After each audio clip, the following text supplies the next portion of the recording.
Hi everyone and welcome to Make It Happen TV. I'm here with my good friend Joe Bruce from PathBoss. Hiya Joe, how are you? Very well, thanks. Jolly good. Right, we've got an interesting subject to talk to you about today. I always say that, don't I? It's an interesting subject, but this one really is.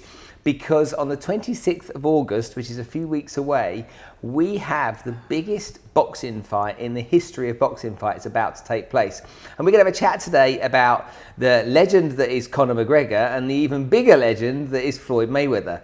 What we think is going to happen, who might win, who may not win, okay, and the psychology behind how they go about planning and preparing for what they have to do to achieve their goal. Now, we know there's a lot at stake here. There's hundreds of millions of dollars. Yeah, it's crazy money. Like money like you've never seen. Yeah. And you've got a transition. From those of you that don't know who these two guys are, well, I can sit and explain. Why don't we have a quick look and have a look at their action right now and see what Floyd Mayweather does and what Conor McGregor does to give you a little bit of an insight into who these people are.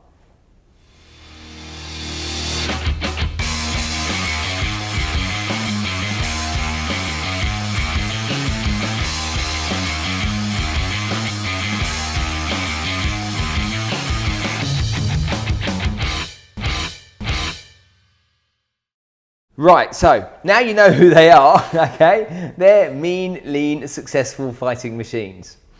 How much time have you spent trying to work out who's going to win this fight? Through conversations like this, quite a lot. Yeah? A good few hours over the last few weeks.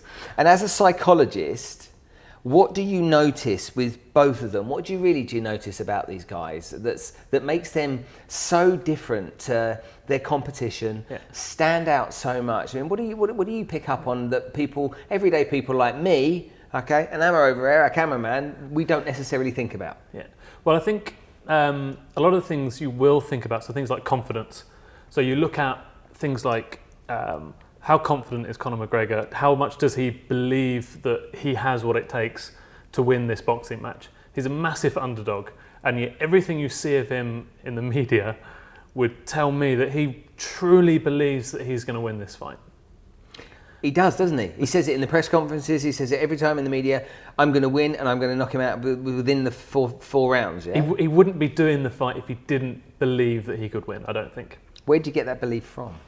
So he's always had that from what I've seen. So I've seen documentaries of him from when he was growing up, from when he was a sort of a junior, beginning out his MMA career. And you listen to the way he talks about the visioning that he's done. So there's a really powerful tool that most athletes will use these days, visualizing the success before it happens.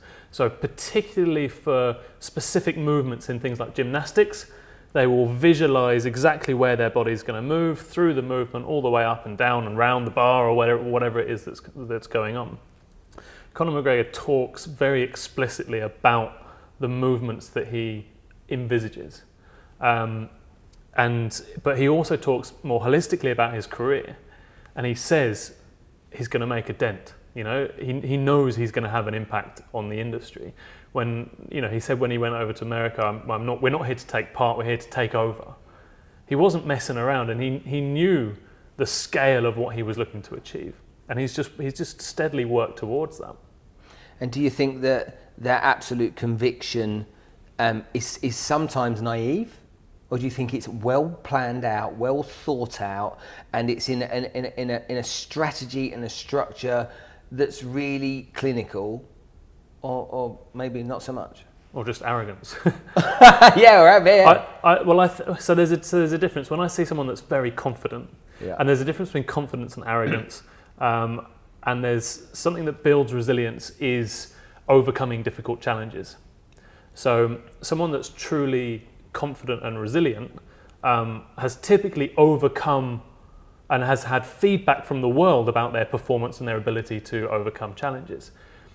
He's taken on every challenge that the game has thrown at him. He was told he'd never beat a wrestler, and then he went and beat a wrestler. He was told he'd never be able to beat Aldo, and then he went and beat Aldo. You know, like every time there's been a challenge put in front of him, he said that I can overcome that. So why wouldn't he believe that he can overcome this challenge? He's used to the world saying you're not going to be able to do it. He's used to seeing himself overcome those challenges. So that self-confidence is deserved. He always says, I talk a big game, but I back it up as well. When he lost the first fight, in the two fight episode series they had with Nate Diaz, when he lost that first fight, what was his reaction like on the night, do you think, and thereafter? Did you see the interview with him straight after the fight? He was very analytical. He wasn't emotional about it. He wasn't saying that anything was unfair. He said, I underestimated how much of a punch he could take, and he was very clinical in the way that he judged his own performance. So there's this thing in psychology called attribution theory. Highly optimistic people will take responsibility for all the things that go well and pass off responsibility for anything that goes badly. Now that's something that you would look for in someone that's going to face a lot of rejection. So like for a sales position, you need to be almost slightly skewed towards that level of optimism where you can say, oh, they didn't want to buy from me because this and this. It's not my fault. I'll call the next person. And not taking sort of responsibility, if that can be helpful in some instances. But he has a really nice balance of breaking down when it was his fault. He looks at things that he underestimated in Nate Diaz the first time, and he corrected. And I think any top level professional is able to have that level of sort of maturity and self-awareness to say, I know I'm going to win, and have that optimism, but also then analyze post fight and say, okay, what is it that I need to change in order to correct for the second fight? Okay, well, let's take Floyd Mayweather. Yeah, he's obviously undefeated. He's won all these fights. He's been enormously successful. He doesn't need to prove anything to anyone ever again. He has retired. He's got more money than he'll ever need. Yeah. Why do you do it again? Is that ego, or is it you need? No, he doesn't need the money, clearly. So what is it that's driving him to want to do it? I think there's a lot of ego in there. He's been called out by Conor McGregor. He made out as if he didn't know who Conor McGregor was at first, which I highly doubt. Being in the industry of fighting, there's no way he didn't know who Conor McGregor was. But then being called out by someone that's not even a boxer to have a boxing match, which was going to draw a huge amount of money, a huge amount of publicity, and on paper should be a straightforward night for him. I don't know. I guess why wouldn't you? I think he would have been mad to turn it down, but then he's also risking an awful lot if he does lose. But again, I think that he has an equal amount of self-belief, and something that I've not seen in necessarily. So I didn't necessarily see it in Aldo in the build-up to the fight. I didn't see that same level of confidence. You saw it in Nate Diaz. So Nate Diaz matched him in terms of confidence. Mm-hmm. Didn't match him in terms of banter or conversation. Because he's not as smart as Conor McGregor is, and so he struggled a little bit on that. But in terms of confidence, he was right up there with him, and I think Floyd Mayweather is as well. So I think the psychological edge that Conor McGregor's had over some opponents, I don't think he has that in this case. So would we agree that they equally believe, both of them equally believe that they're going to win? I would say so, yeah. However, the person who you believe has more to lose is Mayweather. Yes. Okay. Yeah, I think if Conor McGregor doesn't get totally humiliated, it's a good night for him. It's a good paycheck. He's not disgraced. He's never, he's not a boxer. He's a mixed martial artist. So, and as he's always said, and his massive thing is, stick me in a cage with Floyd Mayweather. No one's even going to debate who's going to win that fight. Mm-hmm. He would flatten him, mm-hmm. and everyone kind of knows that. So he can still leave with that ego of, I beat you in my territory. Yeah, exactly. Yeah, my backyard. At least I'm brave enough to come into yours. Mm-hmm. Well, let's have a rematch. So he can always play that card. How does then their ego work against them? So I think and again, not exactly a professional fighter. I've dabbled in martial arts myself, but So Joe's been doing some martial arts, and so so I'm now an expert on the topic. Some of the guys that I've trained with will be killing themselves watching me analyse this. But from a psychological perspective, which is my expertise, I think if Floyd Mayweather for some reason becomes overconfident and changes his game, if he believes that he can just go and straight out knock out Conor McGregor, rather than just going for a points victory like he did against Manny Pacquiao, which was an incredibly boring fight just because Mayweather boxed it arguably perfectly, in terms of just doing enough to win a couple more rounds or whatever.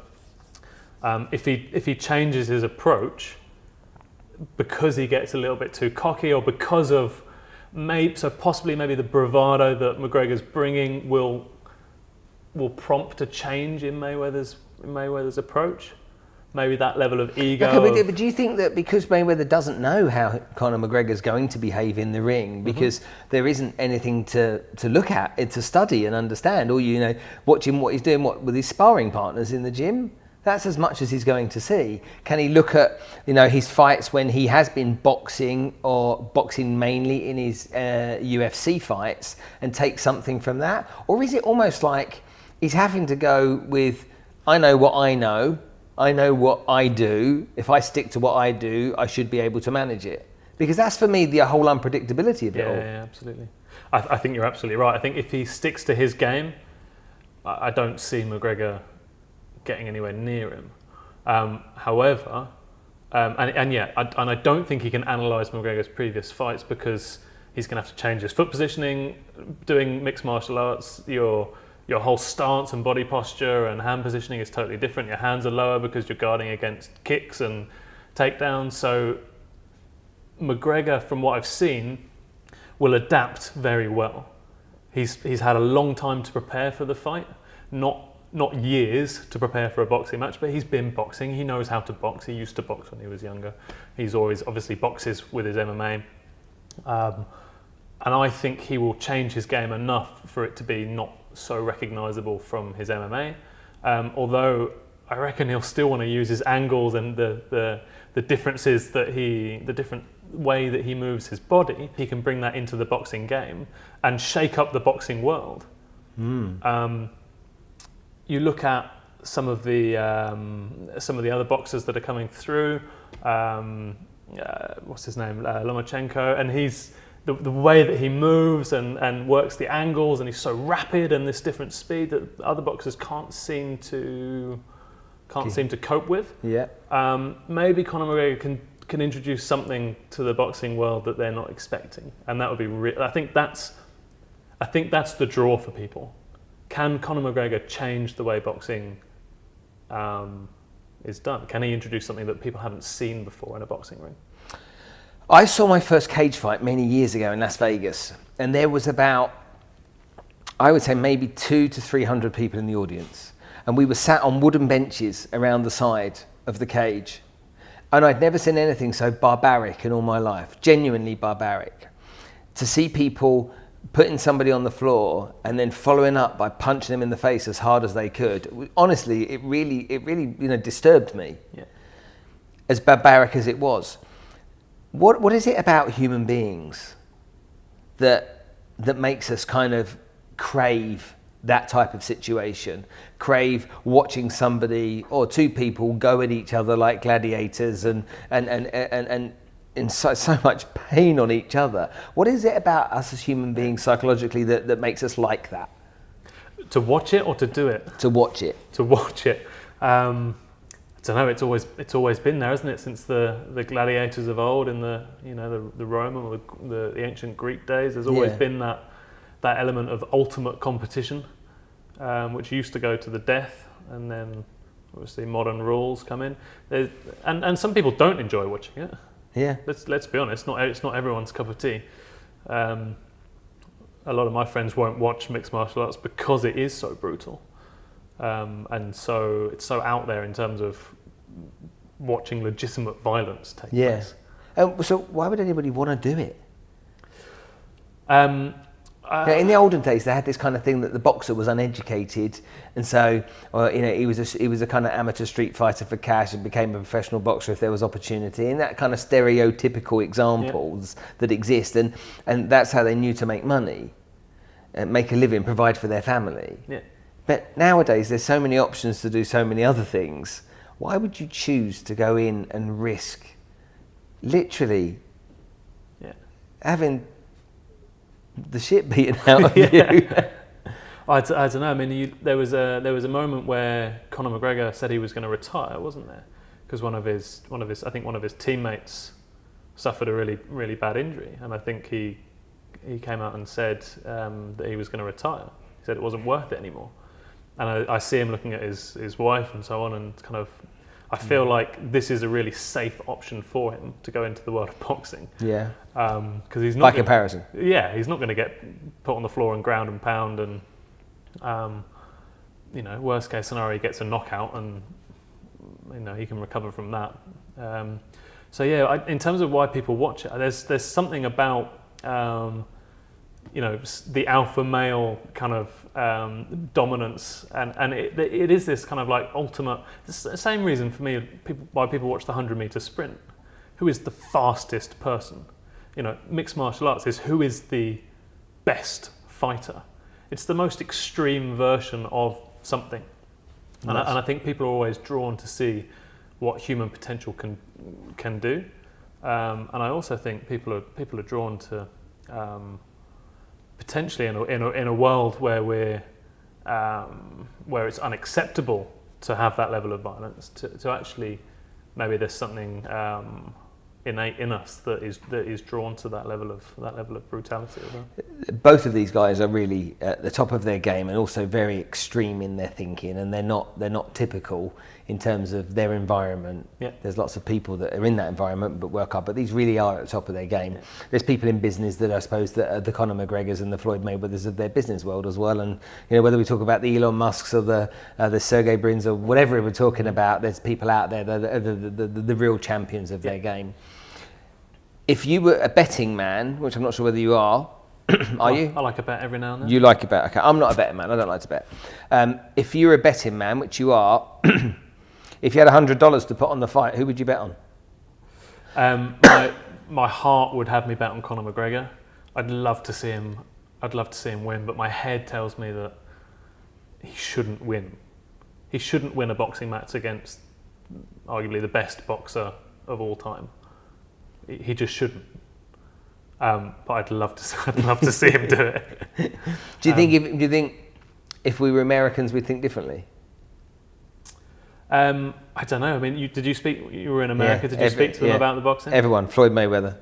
There wasn't a single person that gave Conor McGregor a cat in hell's chance. Have you been to Ireland recently? Yeah, absolutely. Yeah, I'm sure it'd be the other way around if I was there. So at the end of the day, it's really interesting trying to understand their dynamic, and I think it's really for lots of people to have this kind of debate. I'm sure it's going on around many dinner tables, in many bars, in many restaurants, where people are saying, what's going to be the outcome? So it's so unusual. Leave your comments afterwards, please, and tell us who you think is going to win this fight. It'd be really interesting to know from all of you out there that what your opinion is. And I've got an audience in the States, an audience in the UK, and an audience here in the UAE. And so you are scattered about in different places. So let us know who you think's going to win. It would be really interesting to get your thoughts. Joe, as always, it's great talking to you. Pleasure. An interesting subject, and trying to psychoanalyze, understand, and kind of really get to the bottom of these two wonderfully interesting characters. Yeah. Joe will be performing in his own MMA fight. me and Spencer have a date set. We can have a thumb wrestle, all right? We'll catch up with you soon, guys. I really enjoyed talking to you. Thanks for coming over, mate, and we'll see you soon. Guys, enjoy yourself, and whatever you do, make sure that you make it happen.